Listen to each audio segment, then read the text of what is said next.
Última hora. Hay algo que Donald Trump quiere de México y que no aparece en ningún comunicado oficial ni en ninguna declaración pública del gobierno americano. No son los aranceles. No es el narco. No es el fentanilo. Lo que Trump quiere de verdad, lo que está detrás de toda la presión comercial y diplomática que Washington ha ejercido sobre México en los últimos meses, es el petróleo mexicano.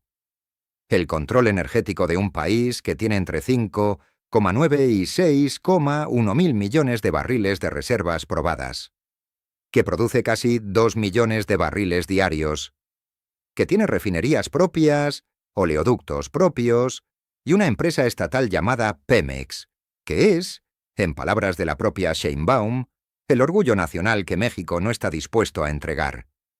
Y Sheinbaum lo dijo con una claridad que no deja espacio para la interpretación. El petróleo mexicano es una decisión soberana. Nadie se lo va a quitar a México. Nadie.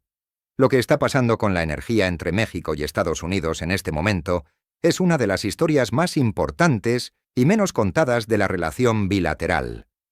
Porque la presión de Washington sobre México no es solo sobre el narco y el TEMEC. Es también sobre el modelo energético, sobre quién controla el petróleo, el gas y los minerales de México, y sobre si México va a seguir defendiendo la soberanía energética que recuperó en 1938 con Lázaro Cárdenas, o si va a ceder ante la presión americana y abrir Pemex al capital privado extranjero, como Washington lleva años exigiendo. Quédate hasta el final porque hay dimensiones de esta historia que los medios no están explicando con claridad. Hay un dato sobre el gas que te va a sorprender. Hay una decisión que Sheinbaum tomó sobre el petróleo, y Cuba que muestra exactamente hasta dónde llega su margen de maniobra real. Y hay un plan de trabajo de Pemex para los próximos años, que es la respuesta más concreta que México le ha dado a Trump sobre quién manda en la energía mexicana. Para entender lo que está pasando, hay que entender primero qué es Pemex y por qué es tan importante. Petróleos Mexicanos fue creada en 1938 cuando el presidente Lázaro Cárdenas nacionalizó la industria petrolera que hasta entonces estaba en manos de empresas extranjeras, principalmente americanas y británicas. Esa nacionalización es uno de los momentos más importantes de la historia moderna de México. No solo porque le dio al país el control de su principal recurso natural, sino porque estableció un principio que ha guiado la política energética mexicana durante casi 90 años. El petróleo del subsuelo mexicano es de los mexicanos, no de las empresas extranjeras, no del mercado internacional, de los mexicanos. Ese principio fue atacado durante los gobiernos neoliberales de los años 90 y los 2000, cuando México empezó a abrir gradualmente el sector energético a la inversión privada. López Obrador lo recuperó, y Sheinbaum lo está defendiendo con una determinación que Washington no esperaba encontrar. En marzo de 2025, Sheinbaum fue directa al celebrar el aniversario de la expropiación petrolera. La soberanía energética es fundamental para la soberanía nacional. Y en marzo de 2026 lo repitió con la misma claridad. Cuando se pierde soberanía energética, se pierde soberanía. La mayoría de los países del mundo buscan producir su propio petróleo, su propio gas o sus fuentes renovables de energía. Pero hay una paradoja enorme en esta postura de soberanía energética que nadie está explicando con suficiente claridad. México importa entre el 72 y el 75% del gas natural que consume, principalmente desde Estados Unidos por ducto. El país que declara su soberanía energética como principio fundamental compra 3/4 partes de su gas al país que más presión le está ejerciendo. Eso no es una postura de soberanía completa. Es una dependencia estructural que Washington conoce perfectamente y que usa como palanca de presión. Porque si México se niega a cooperar en lo que Washington exige, Estados Unidos puede encarecerle el gas, puede complicarle los contratos de suministro, puede crear incertidumbre en la cadena de abastecimiento de un recurso del que depende el 60% de la generación eléctrica nacional. Sheinbaum lo reconoció públicamente en marzo de 2026. Necesitamos seguir fortaleciendo la soberanía energética. ¿En qué? En gas y las fuentes renovables.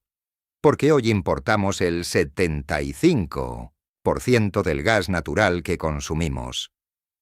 Esa frase es la más honesta que se ha dicho sobre la situación energética de México en mucho tiempo. Reconocer la dependencia del gas es el primer paso para reducirla. Y el plan de Sheinbaum para aumentar la producción nacional de gas de 2,3 billones de pies cúbicos actuales a 5,8 billones. Mediante la explotación de yacimientos no convencionales, es la respuesta estructural a esa dependencia. Pero reducir la dependencia del gas no es algo que se haga en meses ni en un par de años. Es un proceso que toma una década, y mientras tanto, México sigue siendo vulnerable a la presión americana en ese frente. Eso explica parcialmente por qué Sheinbaum ha tenido que maniobrar con tanta delicadeza en el tema del petróleo a Cuba. Porque ahí se juntaron dos presiones simultáneas. La de Washington amenazando con aranceles a cualquier país que suministre crudo a la isla, y la de la propia situación financiera de Pemex, que necesita generar ingresos netos en lugar de subsidiar exportaciones a precios preferenciales. Lo que pasó con el petróleo a Cuba en enero de 2026 es el ejemplo más claro de los límites reales de la soberanía energética mexicana. Pemex suspendió el envío de una embarcación con petróleo destinada a Cuba como parte de la entrega mensual de crudo. No lo anunció con fanfarrias. No lo declaró como una concesión a Trump. Lo hizo en silencio, como un ajuste operativo. Y Sheinbaum salió a explicarlo con la misma delicadeza con que había manejado toda la situación. Así como durante un tiempo no se envió y después sí se envió. Una frase que técnicamente es verdad, pero que no explica la presión real que llevó a esa decisión. Porque la presión fue real.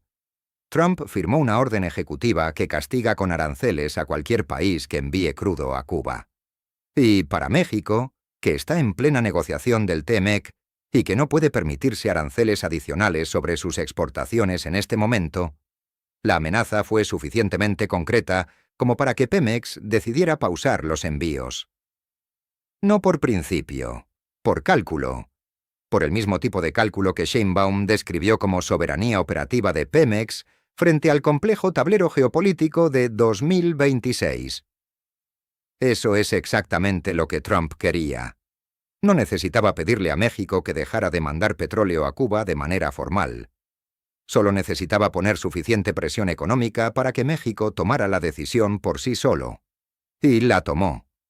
Eso tiene un nombre en la diplomacia: coerción económica exitosa. Washington presionó. México cedió. Aunque nadie lo llame así en público. Pero la historia no termina ahí. Porque mientras México cedía en el petróleo a Cuba, Sheinbaum activaba una estrategia de largo plazo para reducir la vulnerabilidad energética que hace posible ese tipo de presión. El plan de trabajo 2025 a 2030 de Pemex, presentado por Sheinbaum, tiene un objetivo central: alcanzar una producción de 1,8 millones de barriles diarios de petróleo. No para exportar más, sino para garantizar el abasto interno, para que la gasolina y el diésel que consumen los mexicanos sean producidos con petróleo mexicano en refinerías mexicanas, y para que los precios de esos combustibles no aumenten en términos reales durante el sexenio. Ese plan incluye una inversión de 425.000 millones de pesos en 2026, que incluye proyectos en campos de producción y generación de gas. Es la apuesta más grande que México ha hecho en su empresa petrolera en muchos años. Y viene en un momento en que Pemex logró reducir su deuda en un 20% gracias al Plan de Fortalecimiento 2025 a 2035. Una empresa que hace 2 años estaba al borde de la quiebra financiera empieza a mostrar signos de estabilización. No de fortaleza total, pero sí de una tendencia que apunta en la dirección correcta. Hay que hablar también de algo que Washington usa como argumento para presionar a México en el frente energético, y que Sheinbaum rechaza con firmeza. La administración Trump cuestiona el hecho de que la política energética mexicana se centre en restablecer la primacía de la CFE y de Pemex, y recuerda cómo desde 2018 México adoptó numerosas medidas para lograr este objetivo, incluyendo la ratificación de una reforma constitucional para reclasificar a la CFE y a Pemex como empresas públicas en lugar de empresas productivas del Estado, con el fin de limitar la participación de compañías privadas en el mercado energético mexicano. En otras palabras, Washington quiere que México abra Pemex al capital privado extranjero, que permita que empresas americanas inviertan en la producción de petróleo mexicano, que el modelo energético de México se parezca más al de Venezuela antes de Chávez o al de Brasil con Petrobras, que abrió la puerta a la inversión privada mientras mantenía el control estatal.